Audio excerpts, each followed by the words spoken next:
नमस्कार। इस बार काफ़ी वक्त हो गया और पिछली कहानी मैंने दिवाली पे कही थी और आज लगभग 7 हफ्ते हो गए। थोड़ा कुछ जिस तरह का समाज चल रहा है, जिस तरह का ज़माना चल रहा है, उसमें समस्याएं कुछ आई थी मेरे साथ भी। मुझे कोविड हो गया था और मुझे भी क्वारंटाइन होना पड़ा था। लेकिन इस बीच मैंने ट्रैवल वीडियोस खूब सारे बनाए जो मैंने लास्ट टाइम ट्रैवल किया था। मुझे उम्मीद है आपने उसको देखा होगा और आज फिर कहानियों का एक नया सिलसिला लेके स्टार्ट करते हैं। वो कहानियाँ जो चरित्र में, व्यक्तित्व में, हमारे जीवन में बहुत सारे प्रश्नों के उत्तर लेके आएंगी। और उसी कड़ी में आज की जो कहानी है बेहद महत्वपूर्ण है, क्योंकि आज की कहानी हमसे सिर्फ रिलेट नहीं करती। आज की कहानी हमारे इकोसिस्टम से, हमारे वातावरण से, हमारे आसपास रह रहे लोगों के साथ रिलेट करती है। मुझे उम्मीद है आपको पसंद आएगी। और जो ट्रैवल वीडियोस मैंने बहुत मेहनत करके बनाए हैं उसको आप ज़रूर देखिएगा। और जितने भी और ट्रिप्स होंगी उन सभी के वीडियोस आएंगे और मुझे उम्मीद है कि आपसे इनकरेजमेंट मुझे मिलेगा, आपके लाइक्स और कमेंट्स के साथ। और अगर आपको लगता है कि बढ़िया काम हो रहा है तो डेफिनेटली इसको आप शेयर करिए, सब्सक्राइब कराइए लोगों को। तो ये कहानी यूनान यानी ग्रीस और सुकरात यानी सोक्रेटस से संबंध रखती है। प्राचीन यूनान में सुकरात अपने ज्ञान और विद्वता के लिए बहुत प्रसिद्ध थे। सुकरात के पास एक दिन उनका एक परिचित व्यक्ति आया और बोला, मैंने आपके मित्र के बारे में कुछ सुना है। कुछ लोग बड़ी अजीब सी बातें कर रहे थे और कुछ तो यकीन मानिए आपसे भी जुड़ी हुई थी। ये सुनते ही सुकरात ने कहा, 2 पल रुकें। मुझे कुछ भी बताने से पहले मैं चाहता हूं कि हम एक छोटा सा परीक्षण कर लें, जिसे मैं 3 कसौटियों का परीक्षण कहता हूं। 3 कसौटियां?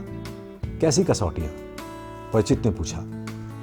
हाँ, सुकरात ने कहा, मेरे मित्र के बारे में कुछ भी बताने से पहले हमें ये तय कर लेना चाहिए कि आप कैसी बात कहने जा रहे हैं। इसलिए किसी भी बात को जानने से पहले मैं इन कसौटियों से इस बात का परीक्षण करना चाहता हूं। और इसमें कुछ भी बुरा नहीं। इसमें पहली कसौटी सत्य की कसौटी है।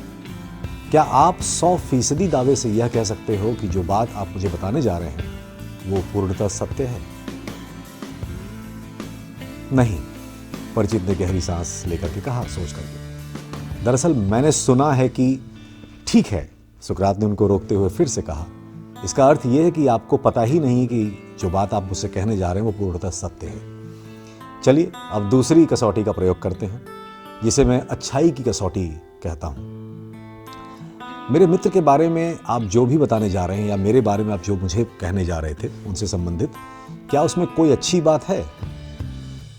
नहीं, बल्कि वो तो बहुत ही। परिचित ने अभी कहना शुरू ही किया था कि पहले की तरह फिर उनको रोकते हुए सुकरात ने कहा, अच्छा, इसका मतलब ये है कि आप मुझे जो कुछ सुनाने वाले थे उसमें कोई भलाई की बात नहीं थी। और मजे की बात ये कि आप ये भी नहीं जानते कि आप जो कहने जा रहे थे वो सच है या झूठ।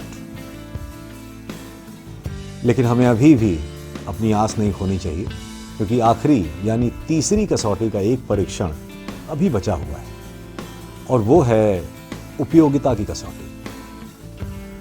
जो बात आप मुझे बताने वाले थे, जो भी था, क्या वो मेरे किसी काम की है? नहीं, ऐसा तो नहीं है। परिचित ने अब थोड़ा असहज होते हुए कहा, बस हो गया।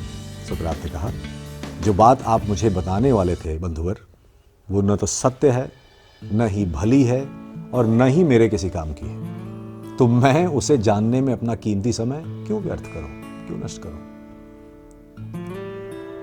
आपको समझ में आ गया होगा आपके आसपास क्या होता है। दोस्तों, आज के नकारात्मक परिवेश में हमारा अक्सर ऐसे लोगों से पाला पड़ता है जो हमेशा किसी न किसी की बुराइयों का ग्रंथ लेकर घूमते रहते हैं और हमारे बीच मतभेद पैदा करने की कोशिश करते रहते हैं। यहाँ जिस चीज़ की सबसे ज़्यादा आवश्यकता है वो है आपका अपना विवेक। इस बात से कोई फर्क नहीं पड़ता कि आप कितने पढ़े लिखे हैं या आपका सोशल स्टेटस क्या है। ऐसे लोग कहीं दूर से नहीं आते, वो हमारे आसपास के ही लोग होते हैं, हमारे जानकार होते हैं, हमारे अपने होते हैं कई बार। भगवत गीता में एक श्लोक मुझे याद आ रहा है, यस्य नास्ति स्वयं प्रज्ञा शास्त्रं तस्य करोति किं। अर्थात जिस मनुष्य के पास स्वयं का विवेक नहीं है, भला शास्त्र उसका क्या करेंगे। और ये सच्चाई है कि हम में से ज़्यादातर में बुद्धि की कमी नहीं होती, बल्कि इसको प्रयोग करने का विवेक नहीं होता। जिसके कारण कोई भी आकर अपनी बातों से हमारे मन में भ्रम पैदा कर सकता है, हमारे रिश्ते कमज़ोर कर सकता है, हमें गलत निर्णय की तरफ ले जा सकता है, या हमारी अपनी पसंद या नापसंद को कंट्रोल कर सकता है। और ये सही नहीं है। एक अंग्रेजी की कहावत को भी याद रखिएगा, wise man talk because they have something to say, fools talk because they have to say something. So don't let people who don't care about you manipulate your mind, feelings and emotions or control how you think about yourself. Never give that much power to someone else. ये बहुत बड़ी समस्या है। और ध्यान रखिएगा, ये लोग ना फ्रेंड्स हैं ना एनिमी हैं। आज के युग में इनके लिए एक नया शब्द निकला है, फ्रेनेमीज। इनसे निपटने के लिए सुकरात द्वारा बताई गई इन 3 कसौटियों, याद है आपको?